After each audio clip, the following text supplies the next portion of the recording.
the heart of a dense, whispering forest, where the trees huddle together in shadowy secrecy, lies a structure long forgotten by time.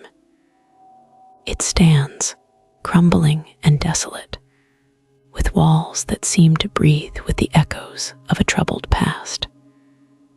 This is the forgotten asylum, an edifice that holds within its decaying walls the stories of those who once walked its dimly lit corridors, stories of despair, fear, and the haunting whispers of the unknown. As we step closer, the air thickens with the weight of history.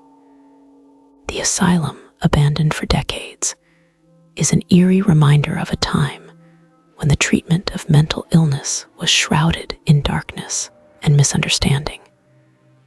It was built in the late Victorian era, a period marked by both innovation and superstition. Here, the line between sanity and madness blurred, and the cries of the tormented souls echoed through the halls, a cacophony of despair that lingers long after the last patient has left.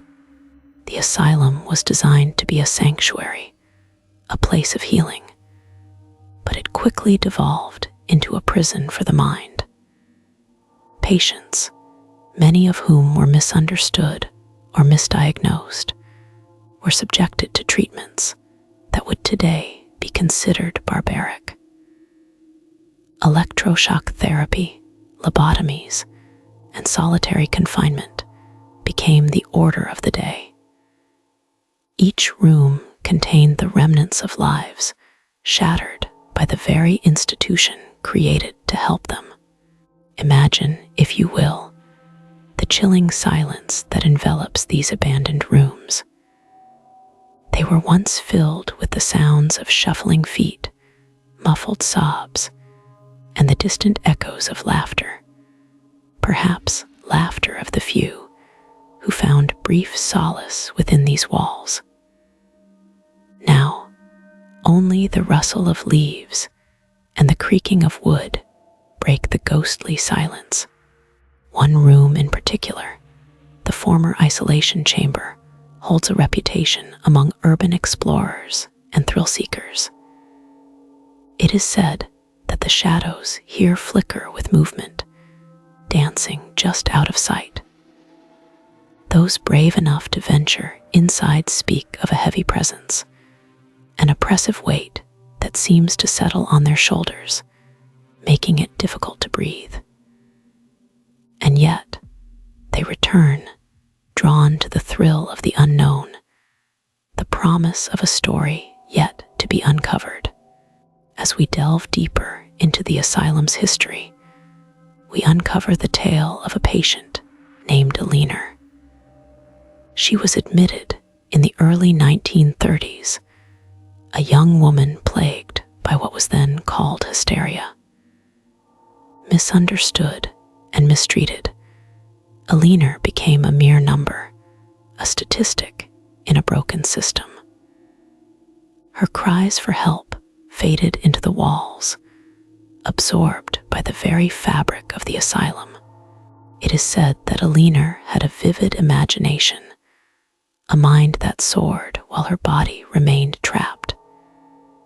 She often spoke of visions of dark figures looming in the corners of her room, whispering secrets in a language only she could understand.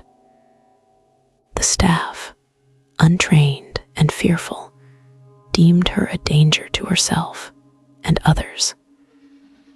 In an act of desperation, they confined her to the isolation chamber, where time lost all meaning. The isolation chamber, once a place of punishment, became a prison of the mind. It is in this chamber that Eleanor's spirit is believed to linger.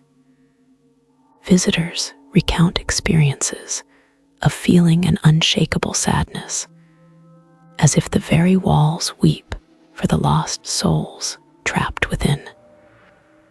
They describe hearing soft sobs, the rustling of fabric, and a faint whispering almost as if Eleanor is calling out for someone to hear her story. As the years passed, the asylum became a shadow of its former self, its reputation marred by the stories of neglect and abuse. It was finally closed in the late 1970s, but the echoes of its past continue to resonate. Those who dare to explore its depths often report strange occurrences, objects moving on their own, cold spots, and the sensation of being watched. One chilling account comes from a group of paranormal investigators who spent a night within the asylum's walls. Armed with cameras and EMF detectors, they set out to capture evidence of the otherworldly. As they traversed the dimly lit halls, they felt an overwhelming sense of dread, as if the air thickened with each step. It was during their investigation of the isolation chamber that they captured something unsettling on film, an orb of light darting across the frame, pulsating with an energy that seemed almost sentient. Just as they thought the night would yield no more surprises, a sudden chill swept through the room. The temperature dropped so rapidly that their breath became visible, swirling like ghosts in the air. In that moment, they felt a presence, a heaviness that enveloped them. The whispers grew louder, filling their ears with a symphony of sorrow.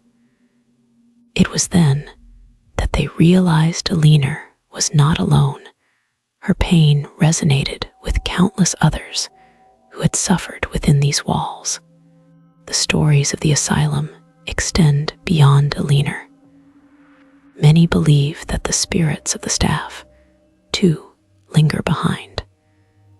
They were tasked with caring for the patients, but often became overwhelmed by the darkness that enveloped the institution.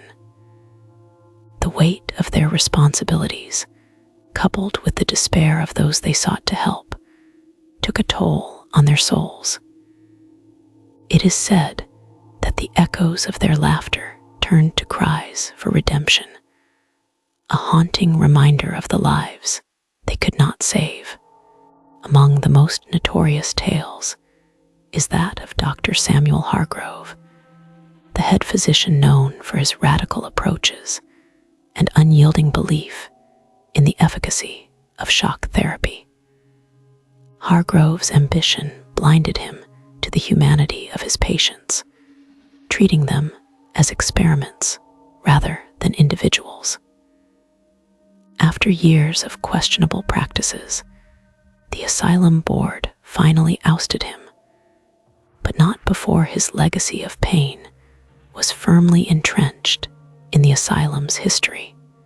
To this day, visitors claim to feel his presence, an unsettling energy that lingers in the air.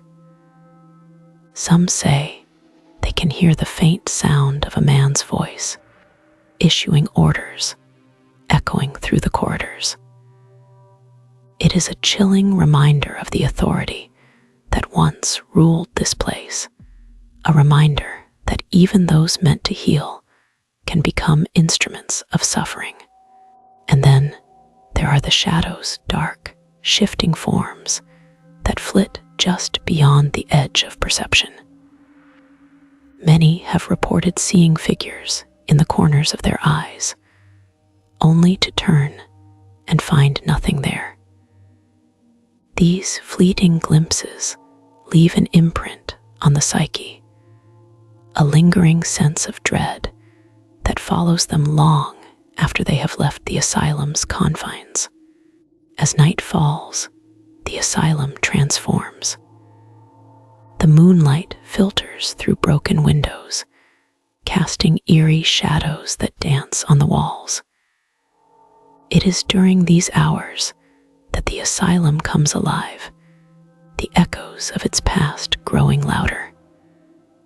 The air is thick with an electric anticipation, a sense that something is about to unfold. For those brave enough to stay, the hours stretch on, filled with an unsettling stillness. The sound of creaking wood reverberates through the halls, and the whispers grow more distinct. They take on a haunting quality, drawing the listener in, as if the very walls are sharing their stories of pain, of longing, of lives that were interrupted. In the depths of the asylum, time loses its meaning. The stories of Eleanor, Dr. Hargrove, and countless others converge into a single narrative, a tapestry woven from the threads of despair and hope. Each echo, each whisper, carries with it the weight of a life lived, the struggle for understanding, and the quest for peace. As dawn approaches, the asylum begins to settle into silence once more, but the echoes remain. They linger long after the building has been left behind, haunting the memories of those who dared to listen.